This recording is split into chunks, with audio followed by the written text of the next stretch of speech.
नमस्कार, a very warm welcome. बहुत स्वागत है आप सभी का। मैं हूं आपके साथ भावना शर्मा। वृषभ राशि वाले लोगों के लिए जुलाई का पूरा महीना कैसा रहेगा, इसी के बारे में मैं आपसे इस वीडियो में बात करूंगी।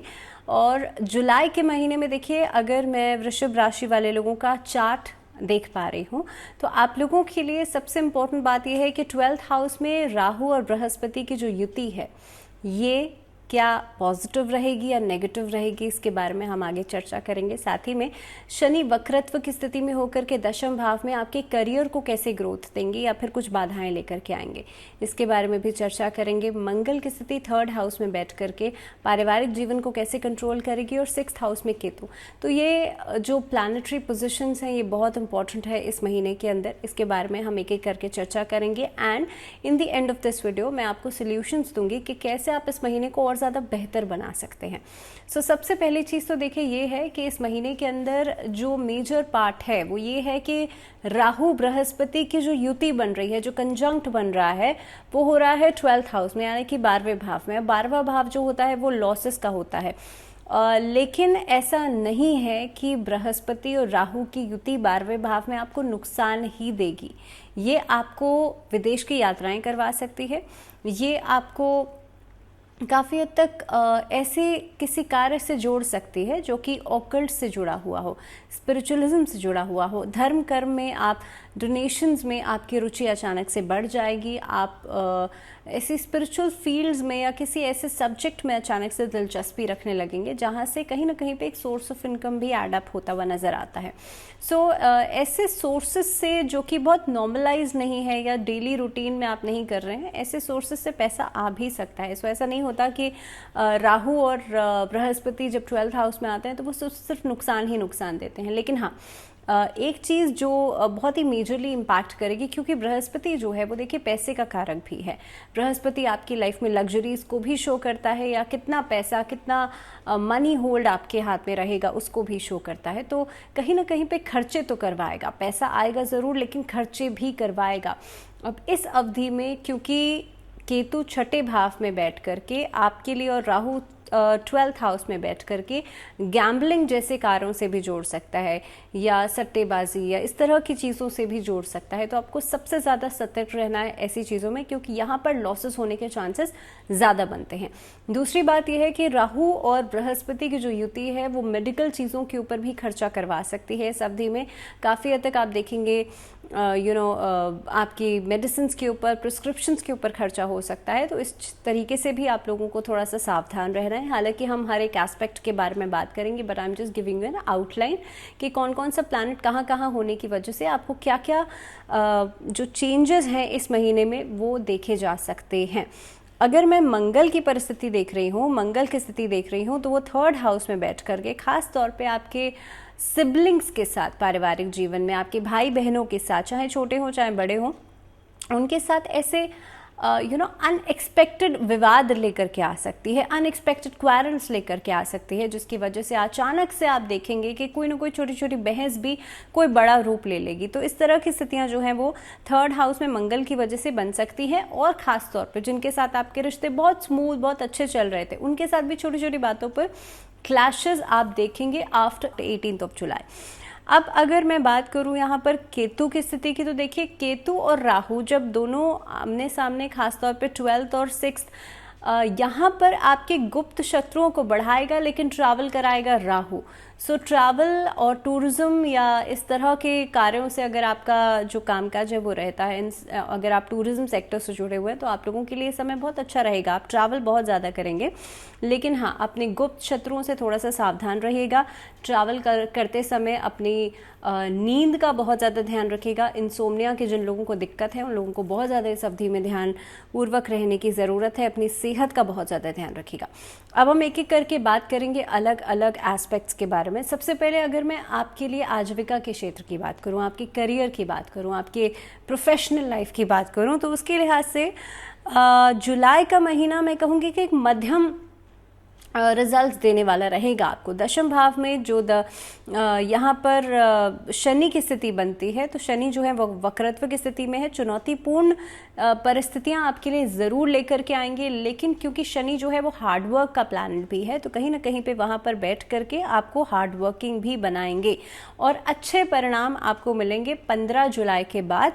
और ख़ास तौर पे करियर के लिए आप देखेंगे, जो भी आपके लिए कॉन्फ्लिक्ट्स या जो भी ऐसी सिचुएशन चल रही थी जिसमें कि बीच बीच में रुकावटें आ रही थी, बीच बीच में आप काम को पूरा नहीं कर पा रहे थे, अपनी वजह से नहीं, बेशक से बाकी लोगों की वजह से, या जो भी ऑब्स्ट्रक्शंस आ रही थी, वो सभी दिक्कतें 15 जुलाई के बाद धीरे धीरे करके खत्म होना शुरू होंगी। इस अवधि के अंदर आप नौकरी बदलने के बारे में सोच सकते हैं, स्थानांतरण हो सकता है, प्रमोशंस हो सकते हैं, सीनियर्स आपकी तारीफ करेंगे, आपके काम की सराहना हो सकती है। इस अवधि में आपको सीनियर्स की तरफ से या कोई भी हायर अथॉरिटी की तरफ से कुछ न कुछ प्रोत्साहन ज़रूर मिलेगा। इस अवधि में सरकारी नौकरी के लिए आप लोग ट्राई कर सकते हैं या इस तरफ आप कोशिश कर सकते हैं।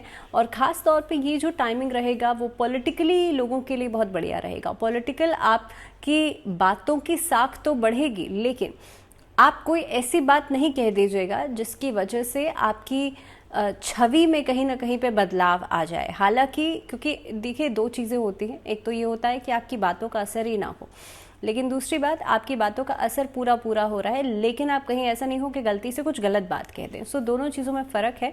इसी एक बहुत थिन लाइन को मैं समझने की बात आप लोगों से कह रही हूँ, तो इस चीज़ का बहुत ज़्यादा ध्यान रखिएगा। दोज हु आर, या तो वो सोशल वर्क में है या फिर सरकारी पक्ष से कहीं ना कहीं पे जुड़े हुए हैं। अब महीने के दूसरे भाग में अगर मैं देख पा रही हूँ, तो देखिए 12वें भाव में राहु और बृहस्पति की जो ये युति बनती है, ये काफ़ी हद तक आपको पुरस्कार दिलवा सकती है, कहीं पर सम्मानित करवा सकती है, और चीज़ों में देरी भी लेकर के आएगी, डिलेज भी लेकर के आएगी। मान लीजिए आपने कोई काम किया, वहाँ से उसके रिजल्ट्स आपको बहुत डिलेड मिलेंगे, तो उस तरीके से भी थोड़ा सा स्ट्रेस, थोड़ा सी एंग्जाइटी बढ़ेगी। तो इस अवधि में खास तौर पे दशम भाव में शनि और पहले भाव में बुध जो है वो पंचम भाव के स्वामी होकर के रहेंगे, जिसकी वजह से करियर में आपको अच्छा लाभ मिलेगा। इस अवधि में जो लोग स्पीच का कोई काम करते हैं, एंटरप्रेन्योर हैं, कहीं पर नौकरी करते हैं, एज अ स्पीकर कहीं पर आप एज अ स्पीकर कहीं पर हैं, तो इस तरह के लोगों के लिए बहुत अच्छा समय रहेगा। आपको after half of this month अचानक से करियर ग्रोथ दिखाई देगी। सो इन ऑल आपके लिए प्रोफेशनली ये महीना जो है वो काफ़ी हद तक बहुत प्रोडक्टिव दिखाई दे रहा है, बहुत साउंड दिखाई दे रहा है, बशर्ते कि आप भी मेहनत करें, बशर्ते कि आप भी उसी तरह से एक रिवर्ट बैक जो है वो करते रहें। अगर मैं फाइनेंसेस की बात कर लेती हूँ, तो देखिए फाइनेंसेस के लिए ये महीना जो है खर्चे को बढ़ाएगा। जो मैंने आपको पहले ही कह दिया कि राहु बृहस्पति की युति जो है पैसा लाएगी ज़रूर, लेकिन खर्चा भी ज़रूर बढ़ाएगी। पैसा कमाने का मौका आपको मिलेगा। बुध जो है वो ख़ास तौर पे इस अवधि में जो अपना रोल प्ले करेंगे, वो काफ़ी हद तक महीने के उत्तरार्ध में आपको पैसा कमाने के कई सारे मौके, कई सारे ऑप्शंस दिलाएंगे। लेकिन क्योंकि प्रोडक्टिविटी तो हो रही है, लेकिन उसके साथ साथ बजट का मैनेजमेंट नहीं होने की वजह से या अननेसेसरी खर्चे होने की वजह से आपका एक्सपेंडिचर बढ़ता हुआ नज़र आता है, जिसकी वजह से at the end of this month कहीं ना कहीं पे प्रॉब्लम्स आ सकती हैं। तो अगर आप फाइनेंसेस को मैनेज करना चाहते हैं, अपने बजट को प्लान कर लीजिएगा इस महीने की शुरुआत में ही। अगर आप लोग कोई व्यवसाय करते हैं, वहाँ पर प्रतिस्पर्धा की वजह से, कंपटीशन की वजह से, एक दूसरे में कॉम्पिटिटर्स हैं, वहाँ पर पैसा खर्चा ज़्यादा हो सकता है। तो ध्यान इस बात का रखिएगा कि आप कितना पैसा, कितना अमाउंट कहाँ पर लगा रहे हैं, उस चीज़ को भी थोड़ा सा सोच करके प्लानिंग के साथ कीजिएगा। भागीदारी में किया गया कोई भी कार्य आपके लिए बहुत ज़्यादा फलदायक नहीं रहेगा, वहाँ पर नुकसान होने के चांसेस जो हैं वो ज़्यादा बनते हैं। तो ऐसी कोई डील्स आप फाइनलाइज करने वाले हैं तो 15 जुलाई के बाद करना बहुत बढ़िया नहीं रहेगा। बात कर लेते हैं स्वास्थ्य की।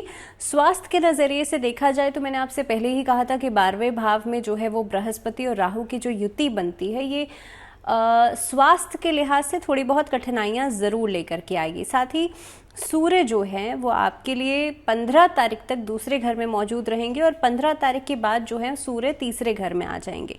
और तीसरे घर में बैठ करके ख़ास तौर पे यहाँ पर स्वास्थ्य के नज़रिए से आपके लिए धीरे धीरे बेहतरी आपको दिखेगी, लेकिन 15 जुलाई तक खास तौर पे आपको अपना बहुत ज़्यादा ध्यान रखना है। दशम भाव में शनि हालांकि आपके लिए बहुत ज़्यादा ऊर्जावान आपको बनाएगा, आपके लिए एक्टिवनेस लेकर के आएगा, खास तौर पे आपके प्रोफेशनल फ्रंट पे।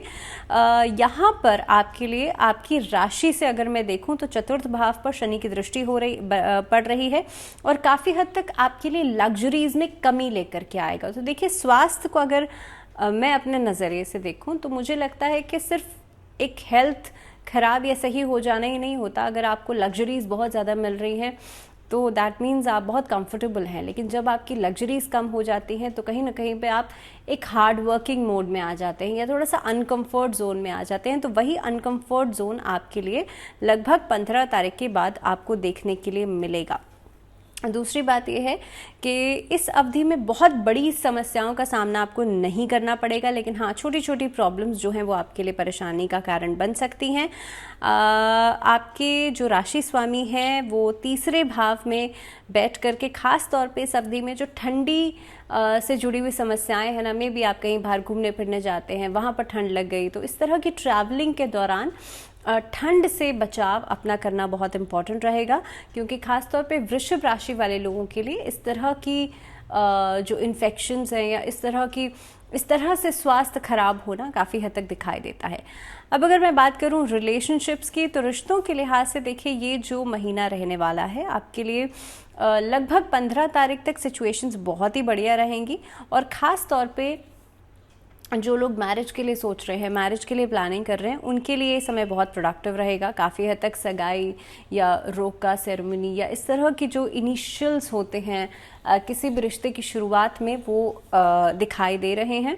इस अवधि के अंदर कोई भी बड़ा डिसीजन आप लेते हैं तो अपने घर में बड़ों की सलाह मशवरा ज़रूर लीजिएगा। बिना सोचे समझे या ऑल ऑफ अ साथ में गुस्से में आकर के डिसीजन मेकिंग करना बहुत बढ़िया नहीं रहेगा। जैसे आप समझ ही रहे हैं कि राहु बृहस्पति जो है वो 12th हाउस में बैठे हुए हैं, that means it's a loss house, और बृहस्पति जो है वो शादी का कारक भी हैं। तो इस अवधि में बिना सोचे समझे डिसीजन मेकिंग करना मैं नहीं समझती कि बहुत अच्छा रहेगा।